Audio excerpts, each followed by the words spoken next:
The government cut off my house's electric power first to scare everyone, so that they might not dare to resist. Elderly people live stream selling goods at night. Young people live stream looking for husbands. A series of scams occurred throughout China. Defrauding people, defrauding money, the government exploiting people. China has really collapsed.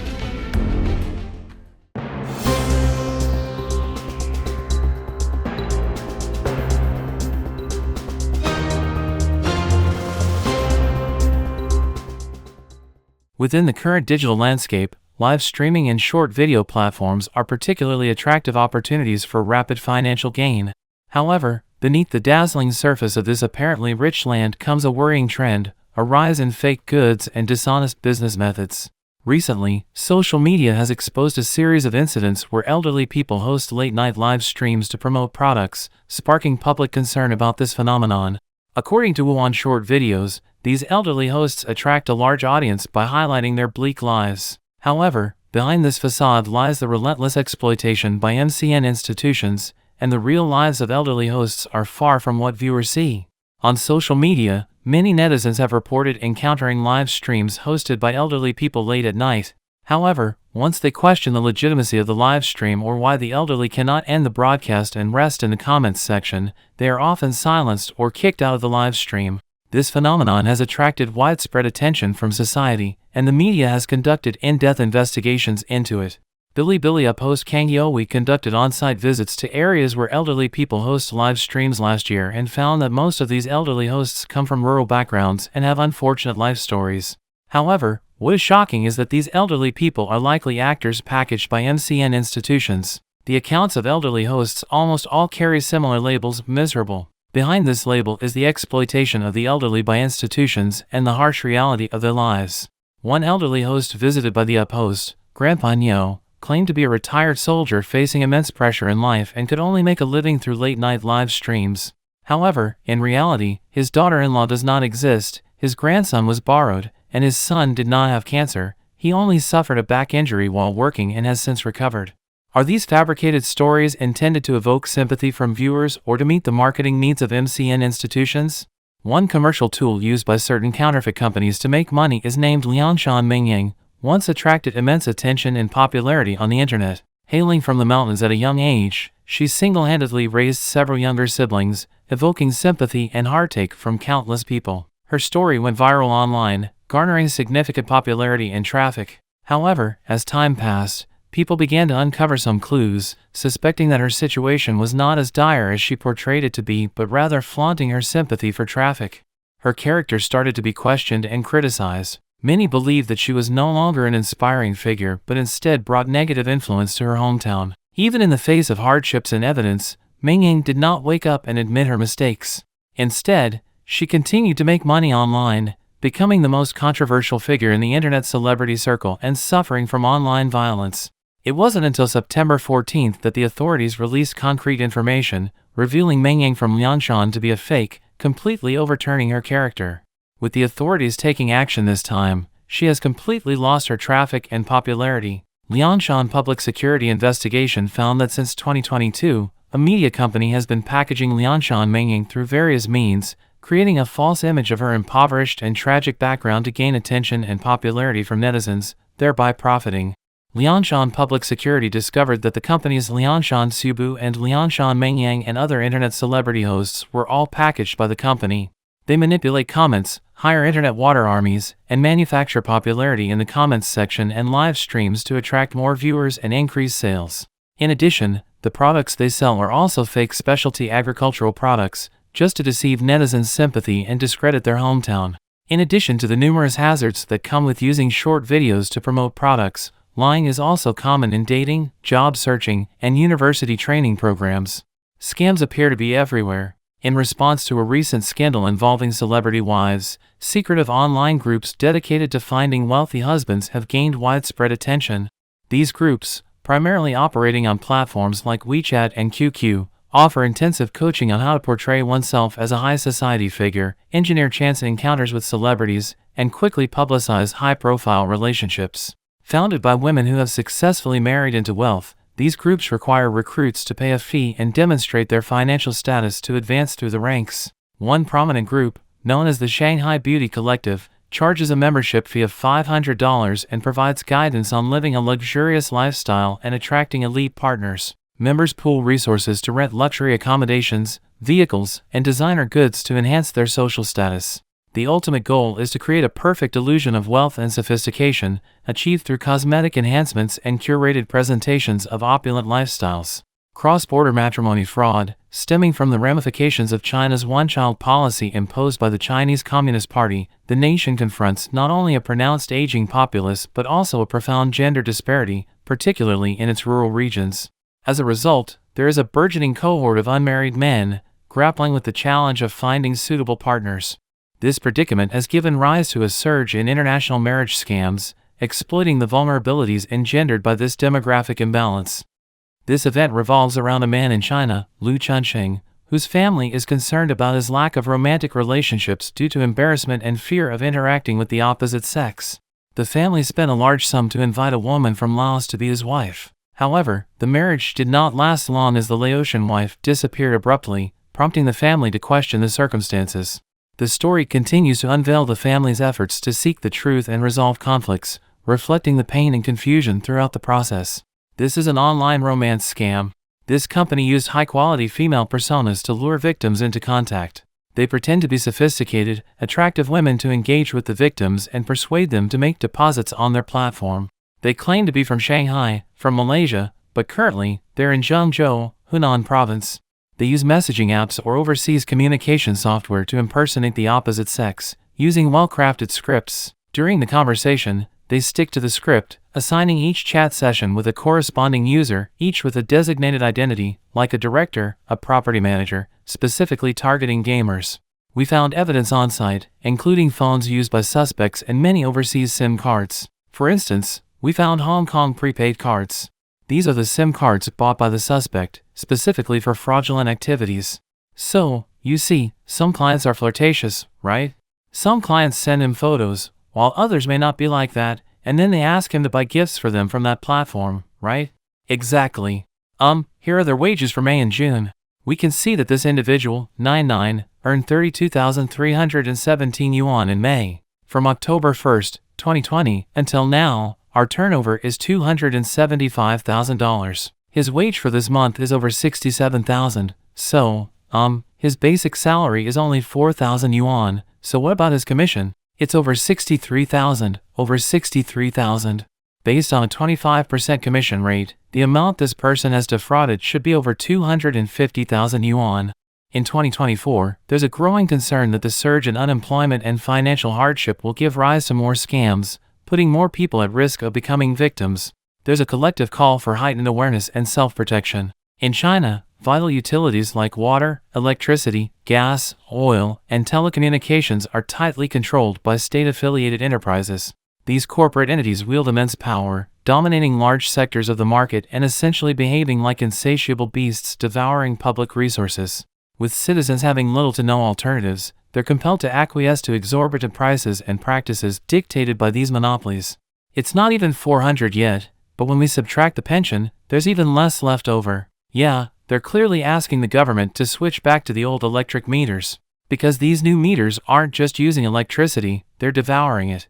One lady in her 30s, living in the village, said that before they installed these smart meters, life at home was comfortable.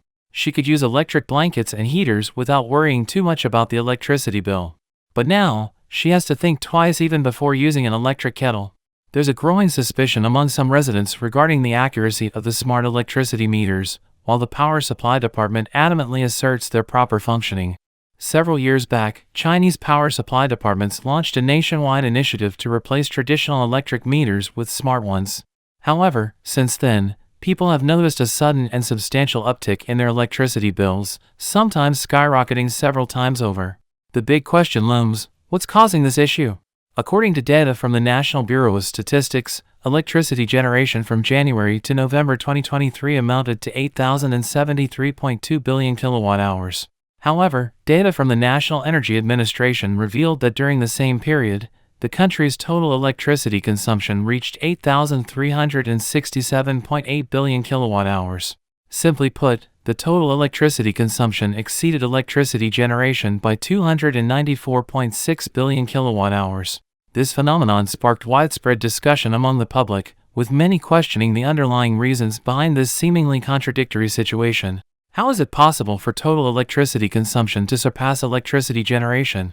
According to incomplete statistics gathered by reporters from the Daily Economic News, discussions about this issue rapidly spread across various platforms such as Weibo, Shuiqiu, Tuxiu, and WeChat public accounts.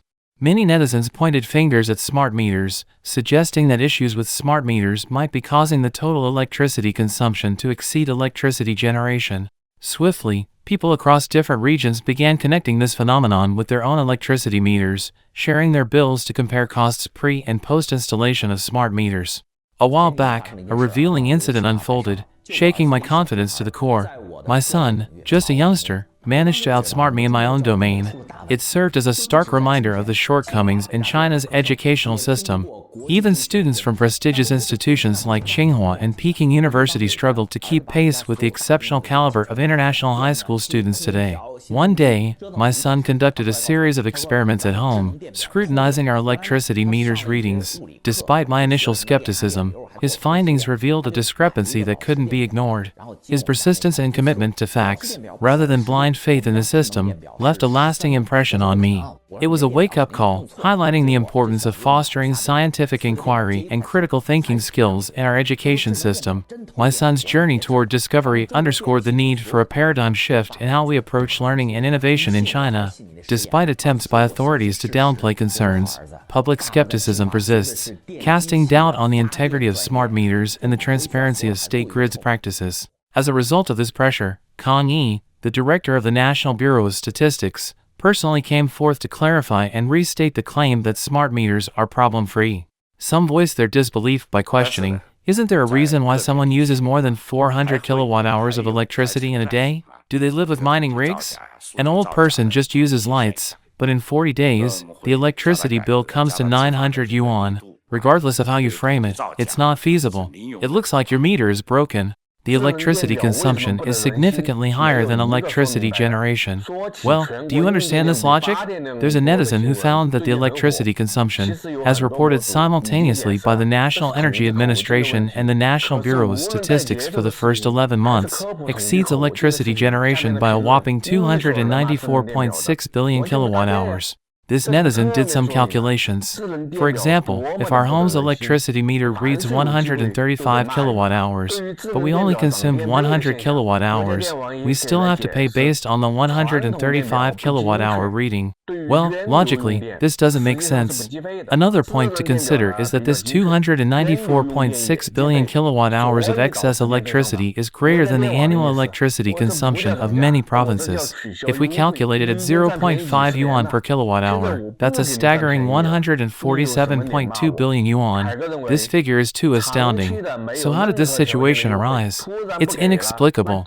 Some speculate that certain companies might have integrated the electricity they generated into the national grid for unified calculation. But this doesn't add up because it's like these companies are giving money to the power utility for nothing in return. Moreover, our national grid is different from oil companies. Oil companies like PetroChina and Sinopec compete with each other, but our national grid is a single entity. It's unlikely that they made a mistake. So, this issue really needs experts to come forward and provide an explanation promptly, otherwise, it just doesn't make sense. Moreover, it makes people feel that their so-called smart meters are a bit dysfunctional. Is there something fishy going on here? It's high time the relevant authorities came out and addressed this issue. The blogger in the video mentioned that the issue of smart meters not being well received lacks a clear explanation. Recently, there has been a lot of buzz about the news that nationwide electricity consumption exceeds electricity generation. Many bloggers have already explained that this is a matter of statistical methodology. However, whether it's videos setting the tone or those educating about statistical methodologies, the comments below are filled with criticism of smart meters, which is completely unrelated.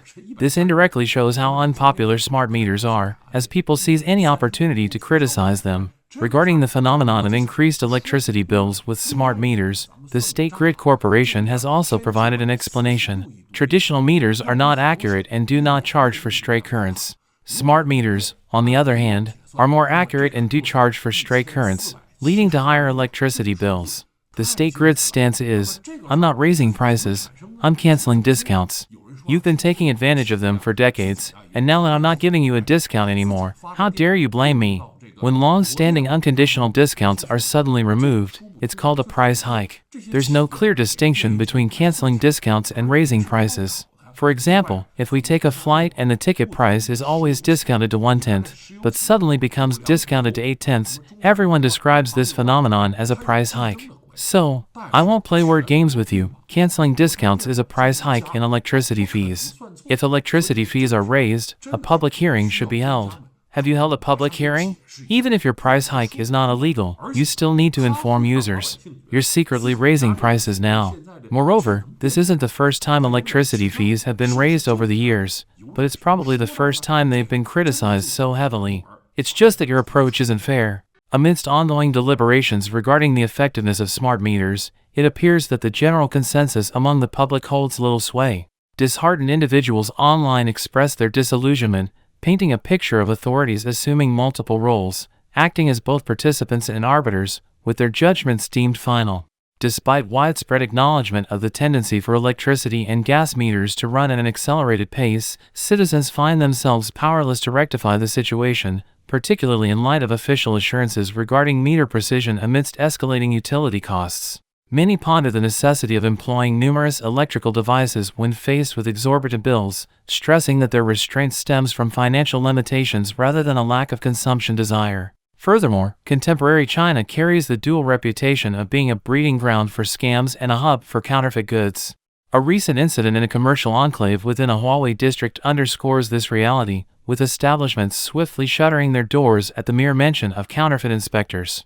This locale, infamous for its top-notch imitation products, epitomizes the nation's ongoing battle against counterfeit merchandise. Additionally, the rise in popularity of platforms like Pinder shines a light on a broader trend wherein consumers knowingly opt for counterfeit items due to their affordability, exposing the stark prevalence of poverty. Conversations surrounding China's pervasive fraud and counterfeiting issues often point fingers at inadequate regulatory measures, lenient penalties, and societal norms favoring cost savings over authenticity. Nonetheless, heightened scrutiny suggests a pressing need for a thorough investigation into the underlying causes of these systemic hurdles. The recent admission of data manipulation by the National Bureau of Statistics, particularly concerning the 2027 National Population Census, further undermines confidence in official statistics. Skepticism surrounding inflated population figures during the pandemic and discrepancies in birth and mortality rates cast doubt on the accuracy of the census and reflect broader skepticism about the reliability of official data in China.